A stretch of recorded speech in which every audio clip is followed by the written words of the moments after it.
اعوذ باللہ من الشیطان الرجیم بسم اللہ الرحمن الرحیم الحمد للہ رب العالمین والصلاة والسلام علی رسول اللہ وآلہ الطیبین الطاہرین واللعنۃ الدائمۃ علی اعدائہم اجمعین اما بعد۔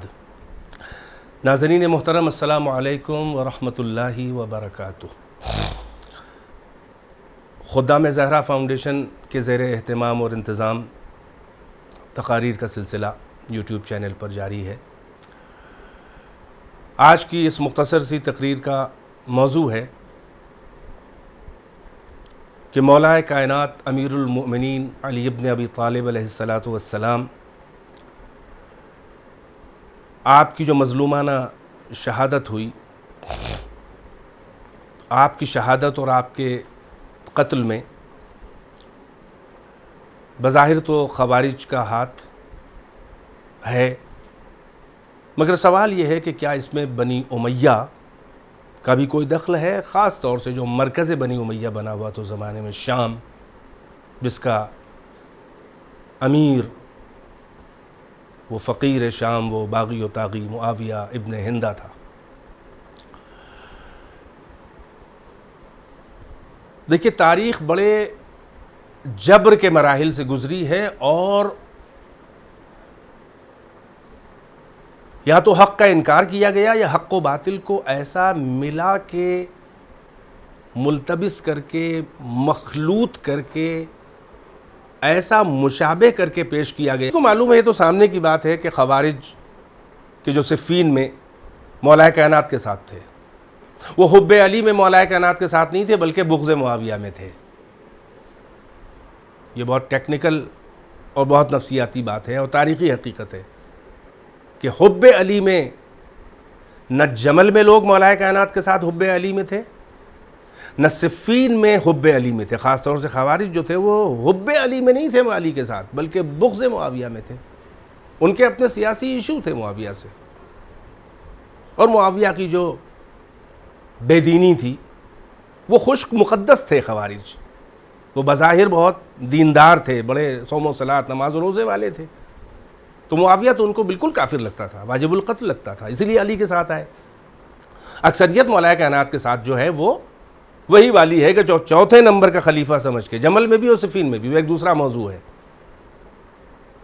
مگر وہ تحکیم کا مسئلہ جب آیا، فتح کے قریب ہے، مالک اشتر بس اب معاویہ عمرو ابن عاص کا سر لے کے آنے والے ہیں کہ وہ نیزوں پہ قرآن بلند کیا گیا، وہ مکاری، اور یہی گروہ ہے کہ جس نے کہا کہ ان الحکم الا للہ، یعنی حکم تو بس اللہ کا ہے۔ اب جب قرآن بلند ہے تو قرآن کتاب خدا سے فیصلہ کیا جائے، اور اس کے بعد اس تفصیل میں نہیں جاؤں گا، اس کا موضوع اس وقت نہیں ہے۔ مگر جب تحکیم میں ادھر سے ابو موسیٰ اشعری گیا، ادھر سے عمرو ابن عاص آیا، اور اس نے اس احمق، مقدس احمق ابو موسیٰ اشعری صحابی رسول کو، احمق تھا علم کا بار لادے ہوئے، مگر اس کو استعمال کرنے کی حکمت نہیں، وہ دھوکہ کھا گیا اور تحکیم میں ہار کے چلا آیا۔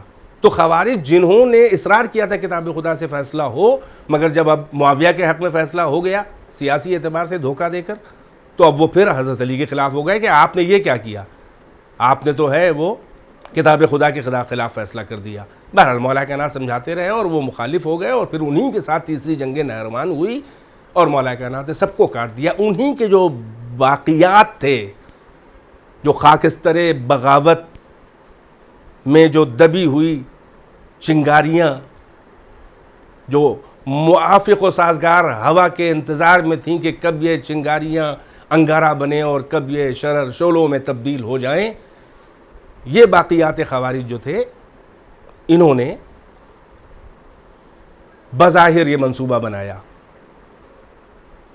یہیں سے ایک اور روایت جو نظر آتی ہے کہ جس کو قبول کر کے لوگوں نے بس خوارج کا ہاتھ سمجھا اس کے اندر، وہ یہ کہ خوارج نے بیٹھ کے حرم میں، کعبے میں جا کے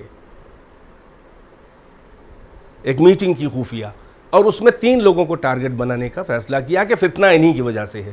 ایک معاویہ، ایک عمرو بن عاص، ایک امیر المومنین، معاذ اللہ کہ فتنہ انہی کی وجہ سے ان تینوں کو قتل کر دیا جائے تو امت میں امن قائم ہو جائے اور یہ جنگ و جدال اور فتنہ انگیزیاں ختم ہو جائیں۔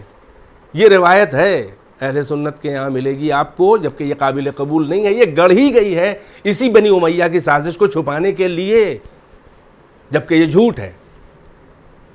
یعنی فوراً جب ان روایات کو کثرت سے جب محدثین نے بنی امیہ کے نمک خوار وہ سیرت نگار و مورخین کے جن کے قلم کی جنبش جو تھی امراء و سلاطین بنی امیہ کے ہاتھ میں تھی اور جو بنی امیہ کے درباروں میں طوائفوں کی طرح پروان چڑھیں، ان تاریخوں میں یہ روایتیں آپ کو ملیں گی۔ وہ صرف اس لیے ہے کہ جب معاویہ کو بھی قتل کرنے کا منصوبہ تھا اور عمرو بن عاص بھی ٹارگٹ تھا اور ساتھ میں علی بھی تھے، تو بتاؤ جب معاویہ پر خود حملہ ہونے جا رہا ہے تو وہ جو ہے وہ اس منصوبے میں کہاں سے شامل ہو سکتا ہے کہ جس میں خود وہ ایک ٹارگٹ ہے؟ راز تو یہیں سے کھلتا ہے نا کہ اگر تینوں ٹارگٹ تھے تو تینوں کو قتل ہونا چاہیے تھا۔ معاویہ اس دن گیا ہی نہیں نماز پڑھانے، فجر کے وقت پلان تھا تینوں جگہ، یہ روایت میں آگے یہ بھی ہے۔ عمرو بن عاص پر حملہ ہوا مگر زخمی ہو کے ہلکا سا رہ گیا، یہ بھی شافسانہ ہے کہانی، اور مولا کائنات جو تھے وہ ٹارگٹ بن گئے۔ یہیں سے راز، یہیں سے کھل رہا ہے راز کہ خوارج کا اکیلے یہ پلان نہیں تھا۔ اب وہ جنگ نہروان کے بعد مولا کائنات کو معاذ اللہ کافر سمجھتے تھے، واجب القتل، اس لیے ان کو کوئی ہمدردی نہیں تھی۔ معاویہ کے بھی دشمن تھے، علی کے بھی دشمن تھے، اور علی سے زیادہ خار کھائے ہوئے تھے۔ 4000 خوارج کو مولا کائنات نے تہ تیغ کیا تھا بہت سمجھانے کے بعد بھی، مگر نہیں مان رہے تھے۔ اس لیے اب ان کی دشمنی علی کے سلسلے میں اور ان کی جو آتش انتقام جو ان کے سلگ رہی تھی سینوں کے اندر، وہ مولا کائنات سے متعلق زیادہ تھی۔ چنانچہ اس منصوبے میں باقاعدہ معاویہ نے ان لوگوں کو خریدا۔ تو بظاہر تو خوارج ہیں، جس میں آگے ہے عبد الرحمن ابن ملجم جو مولا کائنات کے ساتھ صفین میں ہے، حضرت علی کے ساتھ ہے اور معاویہ کے خلاف ہے، وہی نہروان کے بعد جو خلاف، اس میں شمر ابن ذوالجوشن بھی ہے، عبد الرحمن ابن ملجم بھی ہے۔ اب وہ واقعہ میں حذف کرتا ہوں کہ کیا ہوا۔ عبد الرحمن ابن ملجم جو ہے مولا کائنات کے لیے اور دوسرے دو لوگ جو تھے بقول ان لوگوں کے معاویہ اور عمرو بن عاص کے قتل کرنے کے لیے اسپانسر کیے گئے۔ اب بس ایک سوال کر کے بات تو تمام کر رہا ہوں کہ اس میں بنی امیہ کا ہاتھ ہے کہ نہیں ہے۔ پہلی دلیل تو یہ ہے کہ اگر تینوں ٹارگٹ تھے تو تینوں کو قتل ہونا چاہیے تھا، مگر یہ کہا کہ فقط مولا کائنات ٹارگٹ۔ پھر جب وہ کوفے میں آیا ہے اور وہ قطام بنت اخضر، وہ حسینہ کے جس کے حسن کو دیکھ کر وہ فریفتہ ہو گیا، آپے سے باہر ہو گیا، اور اس نے رشتہ دے دیا کوفے میں، آیا ہے اب اس منصوبے سے بقول روایت کے، اور اس سے جو ہے وہ رشتہ دے دیا، اور اس نے کہا کہ ہاں ایک شرط کے اوپر میں کروں گی کہ میرا مہر 3000 درہم، ایک غلام، ایک کنیز، اور علی ابن ابی طالب کا قتل، ان کا سر۔ اتنا مغلوب تھا اس کی فریفتگی اور عشق میں کہ اس نے قبول کر لیا۔ 1000 درہم کی تلوار خریدی اس نے، 1000 درہم کا زہر، جس کو حضرت ام کلثوم جب کہہ رہی تھی کہ او بدبخت و شقی تو نے امیر المومنین کو قتل کر دیا، تو اس نے پردے میں تو اس نے آواز دی کہ ہاں قتل کر دیا، امیر المومنین جو کہہ رہی ہے وہ نہ کہو، علی کو ہم نے قتل کیا مستحق قتل سمجھ کر، اور ایسی تلوار ہے جو 1000 درہم میں خریدی اور 1000 کے زہر سے اس کو بجھایا۔ اور ایک روایت میں یہ بھی کہ اس نے کہا کہ اگر یہ ایسا زہر تھا کہ اگر میں اسے تمام اہل کوفہ پر اس زہر کو بانٹ دیتا تو کوئی ایک بھی کوفے کا آدمی بچ نہیں سکتا تھا، اتنا تیز اور خطرناک زہر۔ سوال یہ ہے کہ ایک مسافر جو ایک ایسا شخص کہ جو نادار ہے، اس کے پاس 3000 درہم اس زمانے میں مہر کے لیے نقد کہاں سے آئے، کیسے ہاں کیا؟ ایک غلام کہاں سے لانے کے لیے ہاں کیا؟ ایک کنیز خریدی کے تو دیتا، کہاں سے ہاں کیا؟ پھر 1000 درہم کی تلوار کہاں سے خریدی؟ پھر 1000 درہم کا زہر، یہ ہزاروں درہم اس زمانے کے یہ کہاں سے لایا؟ قطام کو تو دے گا، قطام دے نہیں سکتی۔ کس نے اسپانسر کیا؟ کس نے مالی امداد کی؟ یہ تمام شواہد جو ہیں یہ پکے ثبوت ہیں گو کہ روایات آپ کہیں تو روایت کہاں کھل کے ہر جگہ ملے گی، اور ہے ہمارے ائمہ سے روایت ہے باقاعدہ معاویہ کے بارے میں ہے باقاعدہ ابھی میں ایک جملہ آخر میں کہوں گا کہ شام کا دخل اس میں کیا ہے، بنی امیہ کا دخل کیا ہے. تو یہ دلیل ہے کہ اتنا مال کہاں سے، پھر یہ زہر کہاں سے اتنا اچھا بنا. معمولی زہر کہیں سے مل جائے بات الگ ہے، اس کا اثر اتنے تیز نہیں ہوتا، وہ بقول اس کے کہ سارے کوفے بانٹ دیں تو کوئی نہ بچے. یہ تو بہت بڑی لیبارٹری میں تیار ہوا.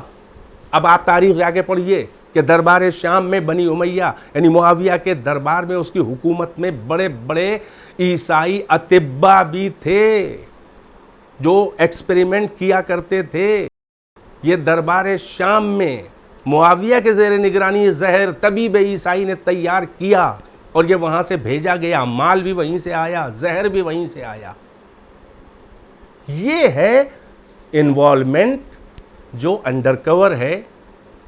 یہ وہاں سے دربار شام سے معاویہ سے قتل امیر المومنین کا لنک ہے کہ اکیلے خوارج ذمہ دار نہیں ہیں، بلکہ اس میں بعض منافقین بھی ہیں کہ جن کو کینہائے بدریہ اور ضغائن احدیہ، جن کے دلوں میں آگ جو تھی وہ بھڑک رہی تھی، یہ بنی امیہ اور بہت سے منافقین کے جو اسلام ہی کے دشمن شروع سے تھے، اور یہ خوارج کہ جن کو مولا کائنات نے تعذیب سکھائی. تو یہ انوالومنٹ بہرحال باقاعدہ بنی امیہ کا ہے. اور علی کے قتل سے سب سے بڑا فائدہ کسے ہوا؟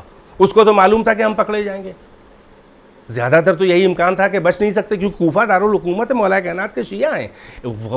وہ ایک فائدہ اٹھا کر ایک وقت جو ہے وہ ضربت تو لگا سکتا ہے، مگر وہ بچے گا کہاں؟ 99% کو یقین تھا، اور وہی ہوا.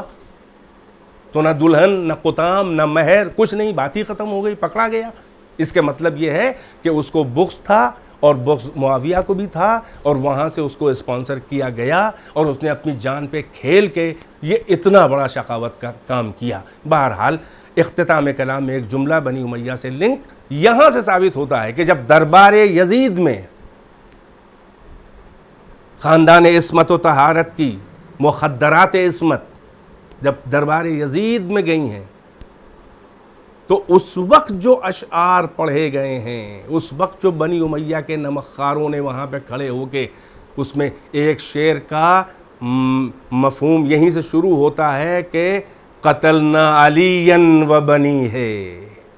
ہم نے بنی امیہ کہہ رہے ہیں دربار یزید میں، زینب و ام کلثوم و سجاد علیہم السلام کے سامنے سر حسین ہے اور قیدی کھڑے ہوئے ہیں کہ ہم نے علی کو قتل کیا، ہم نے ان کے بیٹوں کو قتل کیا. یعنی امام حسن کو بھی قتل کروایا معاویہ نے جادہ بنت اشس کے ذریعے، بعد میں یہ واقعہ، اور یہ حسین کا سر ہے. ہم نے علی کو قتل کیا، ہم نے ان کے بیٹوں کو قتل کیا. یہ دربار یزید میں بنی امیہ کا اعتراف ہے کہ قتل امیر المومنین میں بنی امیہ کا باقاعدہ ہاتھ تھا. وآخر دعوانا الحمد للہ رب العالمین.